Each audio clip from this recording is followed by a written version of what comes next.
Good morning student. आज हम पढ़ेंगे an alien hand supplementary reader in English for class 7th। आज का हमारा टॉपिक है ब्रिंगिंग अप कारी। Kari the elephant was 5 months old when he was given to me to take care of.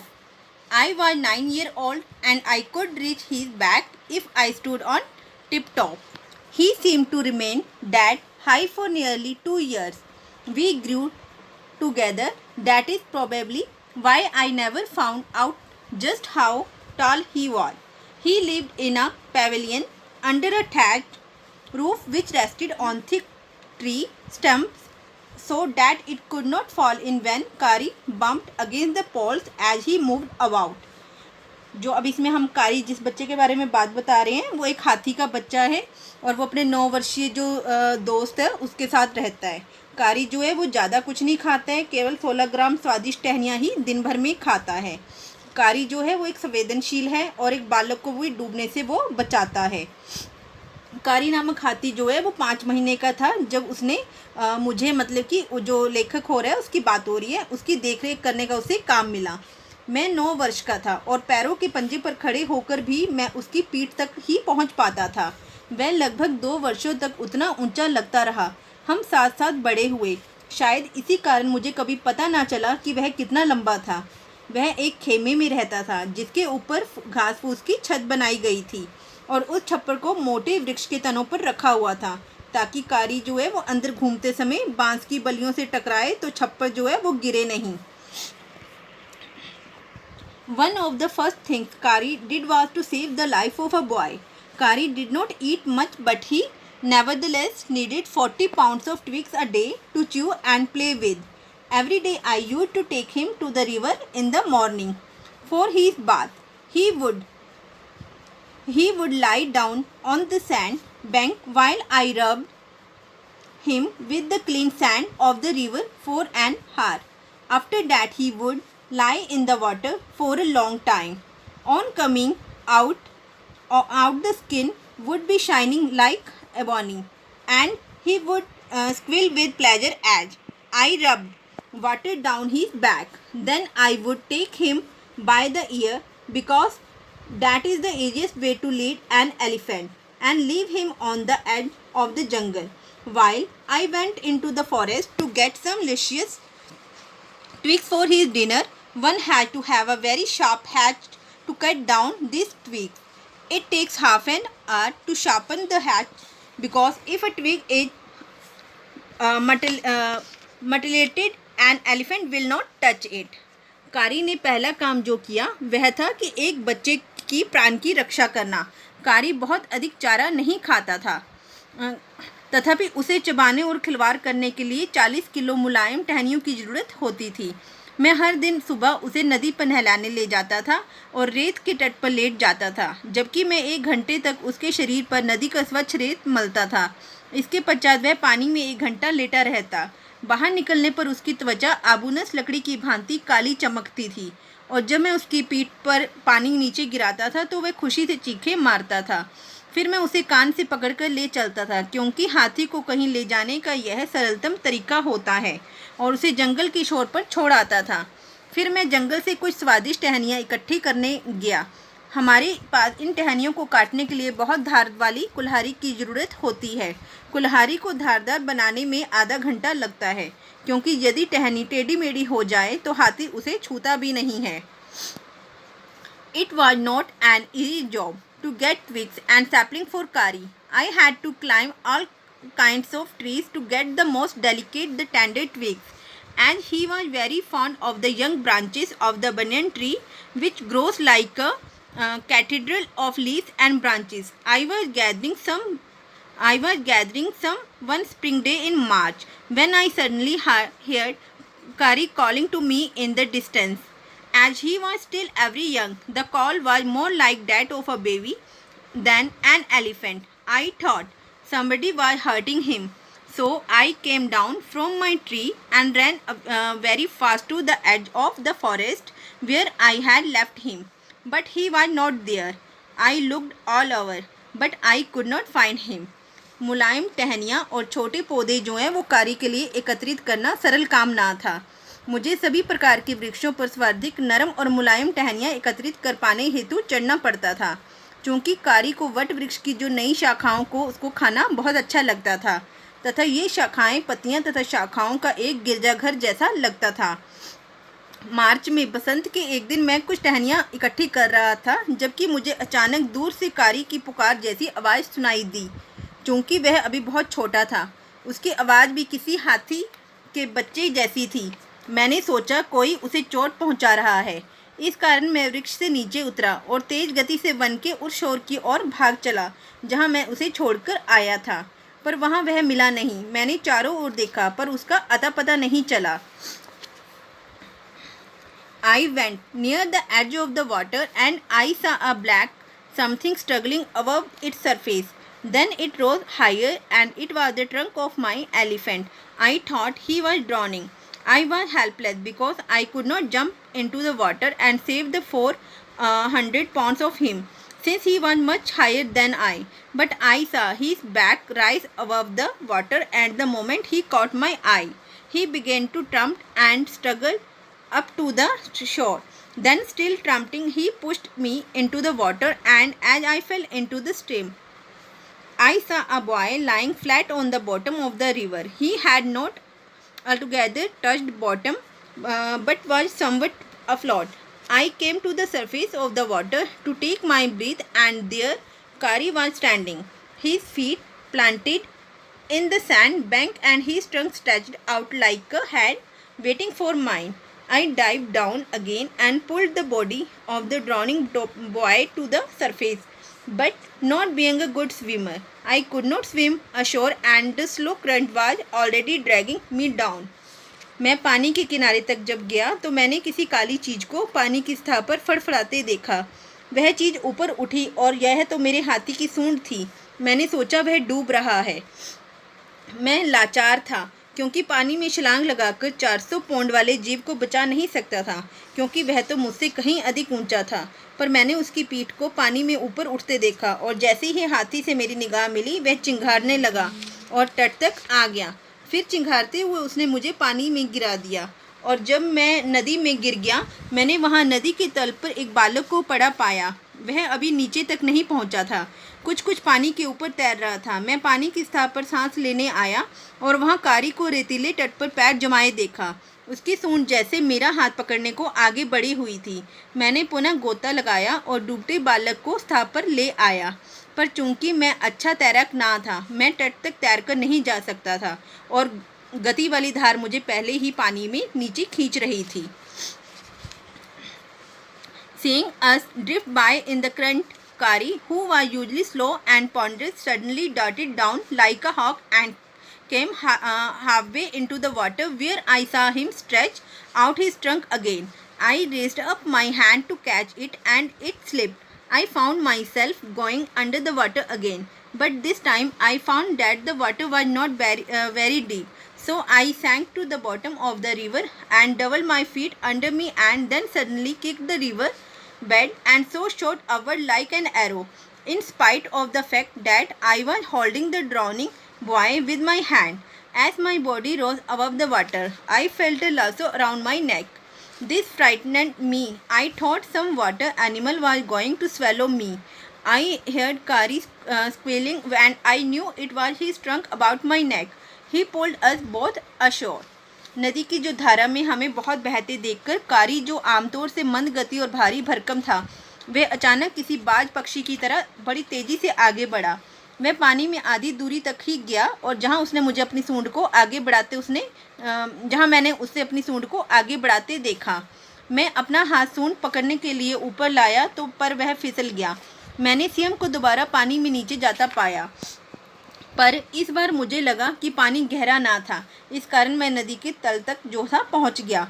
अपनी दोनों टांगों को मैंने दोहरा किया और फिर सहसा नदी तट पर एक ठोकर मारी और इस कारण मैं तीर की तरह ऊपर आ गया।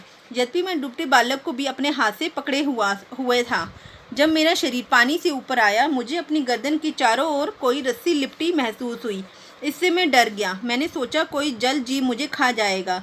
मैंने कारी की आवाज़ सुनी और समझ गया कि यह तो उसी की सूंड मेरी गर्दन पर लिपटी थी।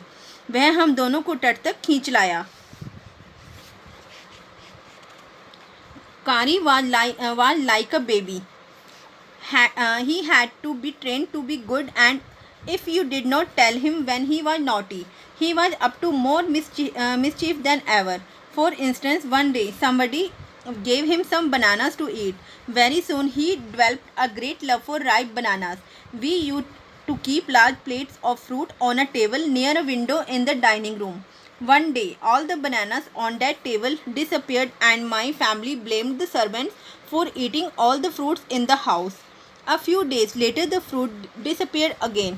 This time, the blame was put on me, and I knew I had not done it. It made me very angry with my parents and the servants, for I was sure that they had taken all the fruits. The next time the fruit disappeared, I found a banana all smashed up in Kari's pavilion.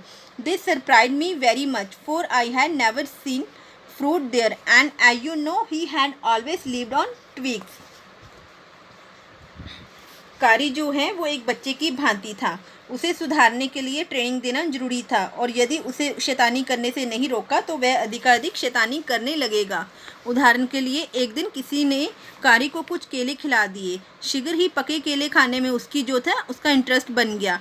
हम लोग जैसे भोजन कक्ष की खिड़की के पास एक मेज पर फलों की बड़ी प्लेट रखते थे। एक दिन उस मेज के ऊपर से जो केले थे वो गायब हो गए, और मेरे परिवार ने नौकरों पर आरोप लगाया कि वे घर के सारे केले खा गए थे। कुछ दिन पश्चात पुनः केले फिर दोबारा गायब हो गए। इस बार सारा दोष मेरे सिर चढ़ गया, और मैं जानता था कि मैंने केले नहीं खाए थे।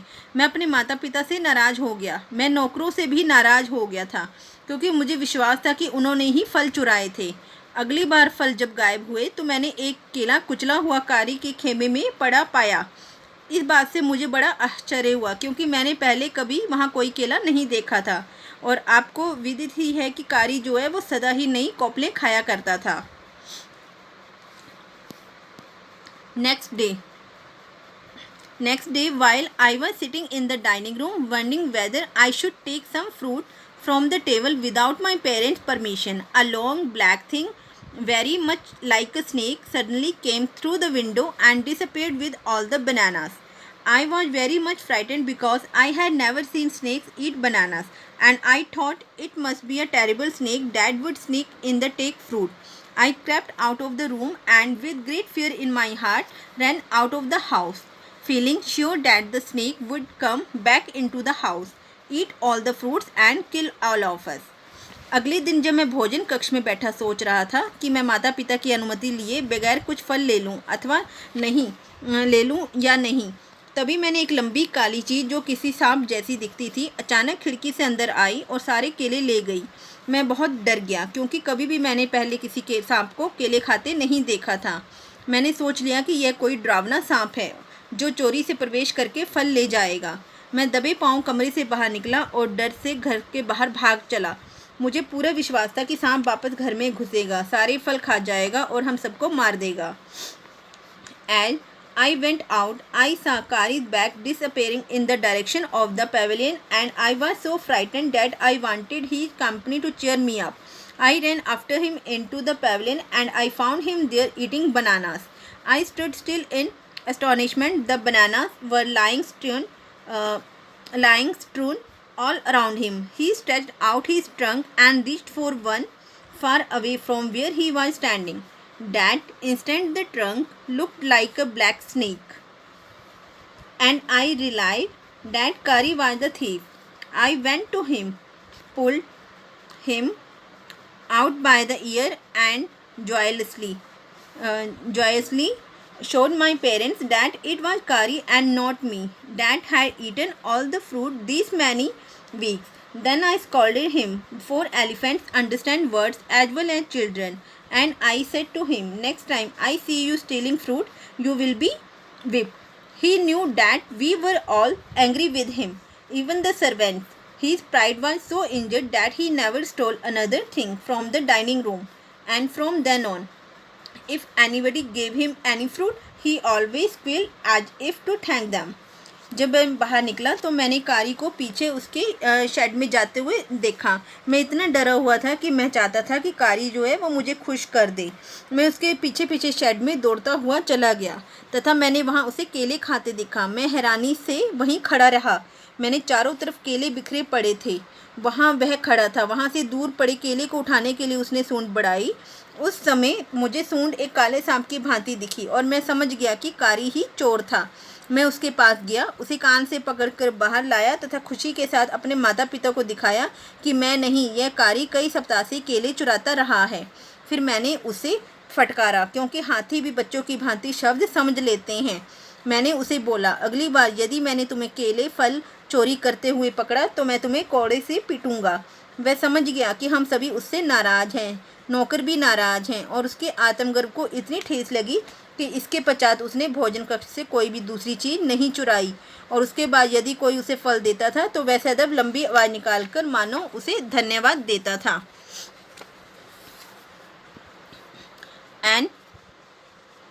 An elephant is willing to be punished for having done wrong, but if you punish him without any reason, he will remember it and pay you back in your own coin. An elephant must be taught when to sit down, when to walk, when to go fast, and when to go slow. You teach him these things as you teach a child. If you say "dhat" and pull him by the ear, he will gradually learn to sit down. Similarly, if you say "mali" and pull his trunk forward, he will gradually learn that is the signal to walk. Kari learned Mali after 3 lessons, but it took him 3 weeks to learn Dhat. He was no good at sitting down. And do you know why an elephant should be taught to sit down? Because he grow taller and taller than you who take care of him, so that when he is 2 or 3 years old, you can only reach his back with a ladder. It is therefore better to teach him to sit down by saying Dhat, so that you can climb upon his back, for who would want to carry a ladder around all the time? हाथी गलती करने पर दंड पाने के लिए तैयार रहता है, पर यदि आप उसे बिना कारण से दंड देंगे तो वह उसका बदला भी ले लेता है। हाथी को सिखाना जरूरी होता है कि कब वह बैठ जाए, कब वह चल दे, कब तेज गति से चले, कब धीरे से। आप उसे ये बातें उसी प्रकार सिखाते हैं जैसे किसी बच्चे को। यदि आप धत कहते हैं तो उसके कान खींचते हैं तो वह धीरे धीरे बैठना सीख जाएगा। उसी प्रकार से यदि आप उसे माली बोलकर उसकी सूंड आगे की ओर खींचते हैं तो वह धीरे धीरे सीख लेगा कि चल पड़ने का संकेत है। कारी सिर्फ 3 बार में माली शब्द का अर्थ समझ गया, पर धत शब्द सीखने में उसे 3 सप्ताह लग गए। बैठने में भी वह कुशल नहीं था। और क्या आप जानते हैं कि हाथी को बैठना सिखाना क्यों आवश्यक होता है? कारण यह है कि वह आपसे अधिक ऊंचा हो जाता है और उसकी देखभाल करते हैं। 2 या 3 वर्षों में आप उसकी पीठ पर किसी सीढ़ी के द्वारा ही पहुंच सकते हैं। अतः उसे धत शब्द द्वारा बैठना सिखाना बेहतर होता है, ताकि आपको उसकी पीठ पर बैठने में सुविधा हो, क्योंकि कोई भी व्यक्ति हर समय तो सीढ़ी साथ लेकर नहीं चल सकता। The most difficult thing to teach an elephant is the master call. He generally takes 5 years to learn it properly. The master call is a strange hissing, howling sound, as if a snake and tiger were fighting each other, and you have to make that kind of noise in his ear. And do you know what you expect an elephant to do when you give him the master call? If you are lost in the jungle and there is no way out and everything is black except the stars above, you dare not stay very long anywhere. The only thing to do then is to give the master call, and at once the elephant pulls down the tree in front of him with his trunk. This frightened all the animals away. As the tree comes crashing down, monkeys wake from their sleep and run from branch to branch. You can see them in the moonlight, and you can almost see the stags running in all directions below. You can hear the growl of the tiger in the distance. Even he is frightened. Then the elephant pulls down the next tree and the next and the next. Soon you will find that he has made a road right through the jungle straight to your house. हाथी को master call सिखाना सबसे कठिन काम होता है। वह इस आदेश को सीखने में 5 वर्ष का समय ले लेता है। मास्टर कॉल किसी विचित्र फुफकारने और शोर की तरह होती है, मानो कोई सांप तथा बाघ जो है वो आपस में लड़ रहे हों। और यह बात आपको हाथी के कान में कहनी होती है। और फिर क्या आप बता सकते हैं कि हाथी को मास्टर कॉल द्वारा क्या करने का संकेत दिया जाता है? यदि आप जंगल में भटक गए हैं और बाहर निकलने का कोई रास्ता नहीं दिखाई देता, ऊपर तारों के अलावा अन्य सभी कुछ अंधकारमय होता है और कहीं भी अधिक समय तक ठहरे रहने का आप साहस नहीं जुटा सकते, उस समय हाथी को मास्टर कॉल देना ही एकमात्र उपाय है और तुरंत हाथी अपनी सूंड से सामने वाले वृक्ष को उखाड़ देगा।